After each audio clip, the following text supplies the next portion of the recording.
MP board वाले बच्चों यहाँ पर देख सकते हैं अपन आपका सॉल्यूशन देख लेते हैं बायोलॉजी का। कॉपर्स ल्यूटियम वृषण में पाया जाता है।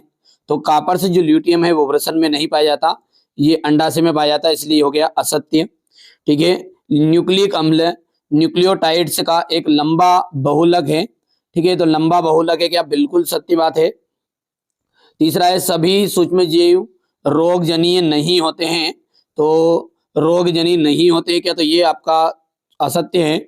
चौथे की बात करें, ठीक है, चौथे की बात करें तो हम चौथे की बात करें तो एनडीए एडीए की कमी के उपचार लसिकाणु का प्रत्यारोपण से होता है। तो यहाँ पर आपका बेटा हो जाएगा ये चौथा, ये सत्य रहेगा आपका। मानव में मलेरिया रोग प्लाज्मोडियम के कारण होता है। तो ये आपका सत्य रहने वाला है। कवक और साइनोबैक्टीरिया के बीच घनिष्ठ परजीविता का उदाहरण एक लाइकेन है। ठीक है, तो यहाँ पर ये आपका हो जाएगा बेटा सत्य। ट्रू फॉल्स की बात करें इंग्लिश मीडियम वाले बच्चों के लिए, तो इंग्लिश मीडियम वाले बच्चे देख सकते हैं पहला आपका फॉल्स रहने वाला है। दूसरा जो है वो आपका यहाँ पर ट्रू हो गया है। तीसरे की हम बात करें तो ये फॉल्स हो गया आपका। चौथे के अंतर्गत अपना हो जाएगा यहाँ पर ट्रू। ठीक है, पांचवा ट्रू है और छठा आपका ट्रू रहने वाला है। यदि हम बात करें क्वेश्चन नंबर 2 की, ठीक है, आगे पीछे आपके पास क्वेश्चन हो सकते हैं लेकिन क्वेश्चन यही आए होंगे, मिलान कर लो। असंगजनन, ठीक है, असंगजनन का आ जाएगा आपका यहाँ पर घासकुल। डार्विन की बात करें अपन तो यहाँ पर हो जाएगा गेलापेगा द्वीप। और टोडी का आ जाएगा आपका दक्षिण भारत। एगारोज का आपका हो जाएगा यहाँ पर समुद्री घास। और अपर दहारी का आपका रहने वाला है यहाँ पर केचुआ। हो गया भैया, कर पाओगे आराम से। ठीक है, अब इंग्लिश मीडियम वाले जो बच्चे हैं उनका भी अपन आंसर की थे, साथ में बता रहे हैं सॉल्यूशन के साथ। पहला जो है, पहले का आपका रहने वाला है ये ग्रास वाला ई वाला है। और डार्विन का आपको मिलान करना है, ये आपको डार्विन का जो मिलान करना है बाबू, वो मिलान करना आपको पहले से ए से। टोडी का जाएगा आपका यहाँ पर, ठीक है, टोडी का आपको करना है साउथ इंडिया। और चौथा जो है इसका आपको मिलान हो जाएगा यहाँ पर सी से। और पांचवा जो है आपका इसका आपका अंतिम हो जाएगा यहाँ पर, ठीक है, अर्थहुर्म यानी कि केचुआ से। ठीक है भैया, ठीक है, केचुआ से हो गया। यहां पर अपन बात करें तो अब है एक वाक्य में उत्तर। तो एक वाक्य में जो उत्तर है उनको देखेंगे बेटा बढ़िया से। देखिए पूरा सॉल्यूशन दे रहा हूं आपको। पहला है आपका यहाँ पर पुष्प का कौन सा भाग फल की रचना करता है। ठीक है, तो पुष्प का कौन सा भाग? तो अंडा से। क्या आंसर आ जाएगा इसमें? अंडा से, एकदम राइट रहेगा, अंडा से हो गया है। दूसरा है खीस, कोलेस्ट्रॉल किसे कहते हैं? ठीक है भैया, कोलेस्ट्रॉल किसे कहते हैं? तो दुग्ध स्त्रावन के 4 से 5 दिन के आरंभिक दूध को खीस कहते हैं। मतलब आप सब जानते हैं जैसे अपने या फिर गाय या भैंस अपनी जो जनती है ना, ठीक है, तो जो बछड़ा बछड़ी को जन्म जब देती है तो वो जो शुरुआत का दूध रहता है ना 2 से 3 दिन का, उसी को कहते हैं अपन खीस या कोलेस्ट्रॉल। दुग्ध स्त्रावन के 4 से 5 दिन के आरंभिक दूध को अपन कहते हैं खीस। कोई एक मेंडेलियन विकार का नाम बताइए। तो यहां पर इसका आपका जाएगा हीमोफीलिया। तीसरे का क्या आंसर रहेगा हमारा? हीमोफीलिया राइट आंसर रहेगा। हीमोफीलिया आपका राइट आंसर हो गया है। चलिए देखिए यहां पर अपन चौथा देखते हैं क्या लिखा है। प्रतिबंधन एंजाइम क्या है? तो देखो प्रतिबंधन एंजाइम क्या है? ऐसा एंजाइम, ठीक है, ऐसा एंजाइम जो, बोल रहा हूं मैं ध्यान से सुनना, ऐसा एंजाइम जो डीएनए को विशिष्ट खंडों में काटता है। जो डीएनए को विशिष्ट खंडों में काटता है उसे अपन कहते हैं प्रतिबंधन एंजाइम। यदि उदाहरण आपसे पूछा ही नहीं है, उदाहरण भी पूछता तो रिट्रैक्शन एंडोन्यूक्लियस एंजाइम आ जाता। संसार में कुल कितने जैव विविधता के हॉटस्पॉट है? तो 36। कितने आ जाएंगे? 36 आ जाएंगे। यहां पर अपना जो इंग्लिश मीडियम वाले बच्चे हैं, यहां पर पहला जो आपका है, ठीक है, ये तो आपका ओवरी आ जाएगा। ठीक है, इसका पहले का आपका क्या है? ओवरी है। दूसरा जो है वो आपको व्हाट इज द कोलेस्ट्रॉल, यानी कि जो खीस की परिभाषा है, देखो हिंदी में बोल देता हूँ, आप ट्रांसलेट कर लेना वाली। दुग्ध स्त्रावन के 4 से 5 दिन के जो आरंभिक दूध है उसको कहते हैं खीस, ठीक है। तीसरा जो है राइट एनी, तो यहाँ पर आपको लिखना था तो हीमोफीलिया, हीमोफीलिया एकदम राइट रहेगा। और चौथे का जो आंसर है ना, चौथे का आंसर में आपसे पूछा था, डेफिनेशन पूछी थी कि रेस्ट्रिक्शन एंजाइम की, what is the restriction enzyme. तो रेस्ट्रिक्शन एंजाइम जो है वो आपका रहने वाला है, देखो मैं पूरा बोल देता हूं आपको, हिंदी में ट्रांसलेट कर लेना। ऐसा एंजाइम जो डीएनए को विशिष्ट खंड में काटता है, जो डीएनए को क्या करता है, विशिष्ट खंडों में काटता है, उसे कहते हैं अपन रेस्ट्रिक्शन एंजाइम। तो यहाँ पर हॉट स्पॉट बताने थे इन द वर्ल्ड का, तो 36 आंसर राइट रहता, ठीक है भैया। अब जो बच्चा पहली बार इस चैनल पर आया ना, उन्हें मैं बता दूं, मैंने बताया ना बायोलॉजी के लिए आपको टॉप 100 क्वेश्चन दिए हैं और उन्हीं में से पूरा पेपर आपका आया है। भले मानो भले मत मानो, टॉप 100 क्वेश्चन को देख सकते हैं। और अभी अपने पास रसायन के लिए प्रॉपर समय है, क्या है अपने पास में, रसायन शास्त्र के लिए प्रॉपर समय है।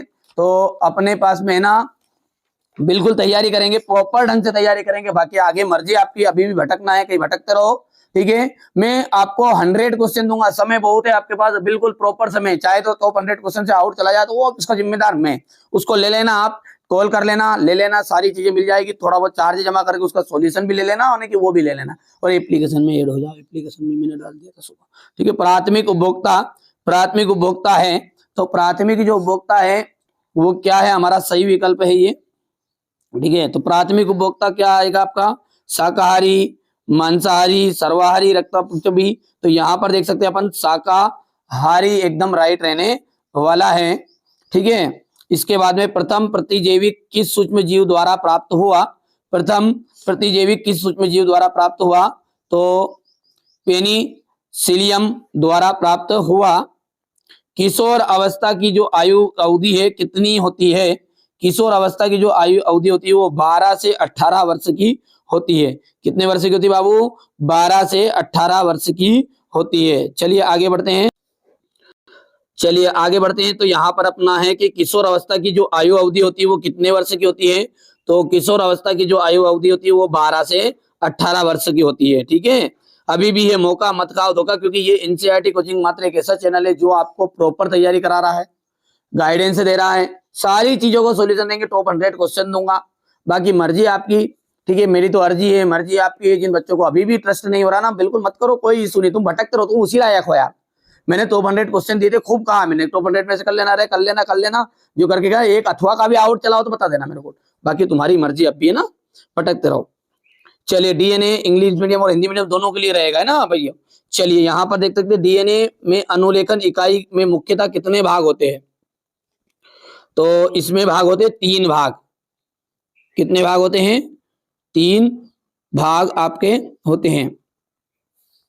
अंडोत्सर्ग की क्रिया को प्रेरित करने वाला हार्मोन से, अंडोत्सर्ग की प्रक्रिया को प्रेरित करने वाला जो हार्मोन से वो LH रहेगा, ठीक है। बीजांड की काया, बीजांड वृत्त किस भाग से जुड़ी होती है, तो ये होती है आपकी नाभिका के द्वारा, यानी न्यूक्लियस द्वारा जुड़ी हुई होती है।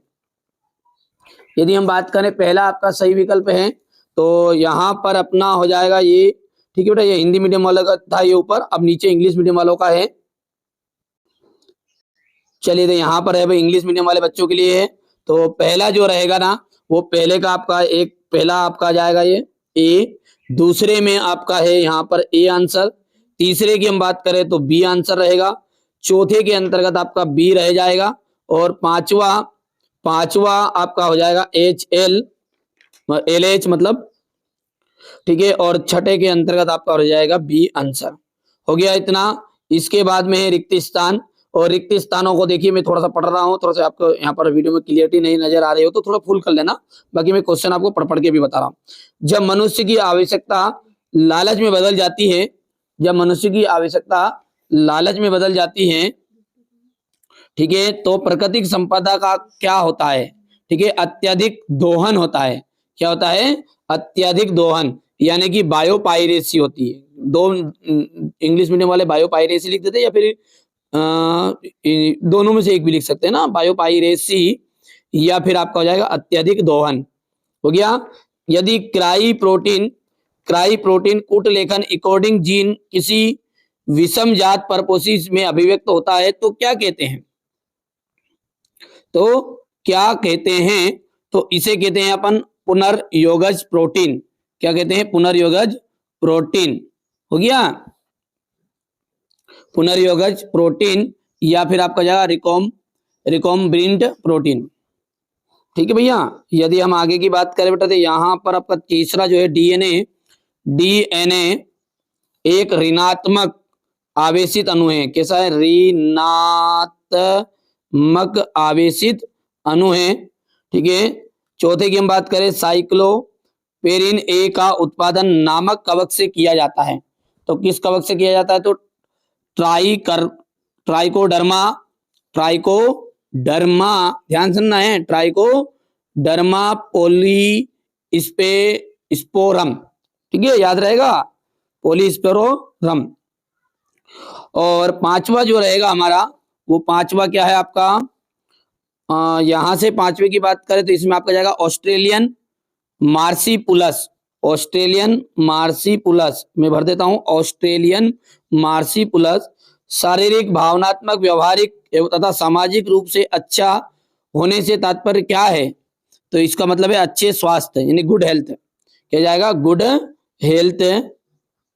ठीक है भैया, गुड हेल्थ हो गया है। अब यहाँ पर अपन देखते हैं filling the blanks English medium वाले बच्चों का। तो पहले में तो आपका हो गया बायोपायरेसी। ठीक है, बायोपायरेसी। ठीक है, दूसरे की बात करते हैं तो ठीक है, दूसरा जो है हमारा एक प्रोटीन का नाम है ये। ठीक है, तो यहाँ पर मैं नाम की स्पेलिंग लिख देता हूँ, रिकोम्बिनेंट प्रोटीन।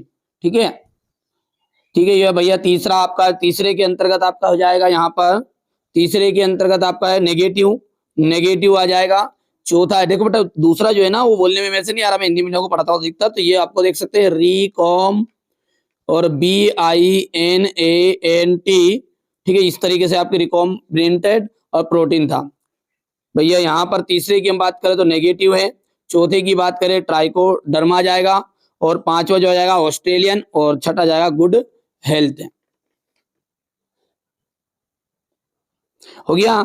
यदि हम बात करें क्वेश्चन नंबर 6 की, तो आप तो देखो यहाँ से वही क्वेश्चन आए हैं जो मैंने आपको बताए थे। प्राथमिक तंत्र के दो घटक है, सहभोजिता का उदाहरण है, पारिस्थितिक तंत्र के पोषक स्तर का आरेख, स्थानीय संरक्षण का एक उदाहरण, एक परागकोश के दो भाग, एक परिपक्व अंडाणु के दो भाग, एक संकर क्रॉस द्विसंकर क्रॉस की परिभाषा, डीएनए आरएनए में की परिभाषा बतानी है, रोगजनक बताना है, एक कवक प्रजाति का नाम बताना है, ऊतक संवर्धन के नाम, प्रतिरक्षी अणु का नामांकित चित्र है। हो गया। यहाँ पर अपन देखते हैं एक पारिस्थितिक तंत्र में ऊर्जा का आदर्श पिरामिड बनाइए, पवित्र उपवन क्या है, उनकी संरक्षण की क्या भूमिका है। यहाँ पर आपका क्वेश्चन नंबर 5 देख सकते हैं, ठीक 15, ये आपका 15 का बात हुआ। ये 16वां देख सकते हैं यहाँ पर, टीकाकरण और एलर्जी पर आपको टिप्पणी देनी है। कैंसर को निम्नलिखित बिंदुओं पर आधार पर समझाइए, मतलब कैंसर का किसे कहते हैं, इसका उपचार, इसके कारण, ये इस क्वेश्चन में आपको बताना था कैंसर वाले में। ठीक है, 17 का अथवा है। ठीक है, कैंसर किसे कहते हैं, इसका कारण, ठीक है, उपचार, ये सारी चीजें थी। ठीक है भैया, मतलब अलग अंदाज में पूछ लिया बस। ठीक है, डीएनए पुनर्योजन डीएनए तकनीक को उपयुक्त चित्र सहित है। अंडजनन, शुक्राणुजनन और अंडाणुजनन, देखो भले ओजेनेसिस और स्पोरोजेनेसिस में अंतर है। ठीक है, बाकी मर्जी आपकी है। अभी भी मैं कह रहा हूँ ये चैनल जो है आपके हित में हमेशा कार्य करता है और करता रहेगा। रसायन शास्त्र के लिए बेटा मैं आपको टॉप 100 क्वेश्चन दूंगा, कुछ ओटी क्वेश्चन दूंगा, और डंके की चोट पर कहता हूँ उससे पेपर आउट नहीं जाएगा। मैंने ये नहीं कहा असली नकली, वो तुम्हारे हिसाब से देखो, मैं मॉडल पेपर के रूप से देखता हूँ और देता हूँ और हमेशा देता रहूंगा बच्चों को। ठीक है, मेरे को किसी का डर नहीं भाई साहब, मॉडल पेपर के नाम से हमने कोई असली के नाम से तो दिया नहीं। क्वेश्चन भले आए नहीं आए वो तुमको देखना, आएंगे 100% आएंगे। ठीक है, चैनल पर पहली बार सब्सक्राइब करके रखो, क्योंकि ये चैनल हमेशा बच्चों के हित में कार्य करता है। और रसायन के लिए अपने पास प्रॉपर समय 17 मार्च के दिन पेपर है अब डायरेक्टली। ठीक है, आज जो आपकी तारीख हो गई है, ठीक है, आप सब जानते हैं। ठीक है भैया, तो पहली बार आप चैनल पे सब्सक्राइब जरूर कर लीजिएगा, नोटिफिकेशन ऑन जरूर करके रख लीजिएगा।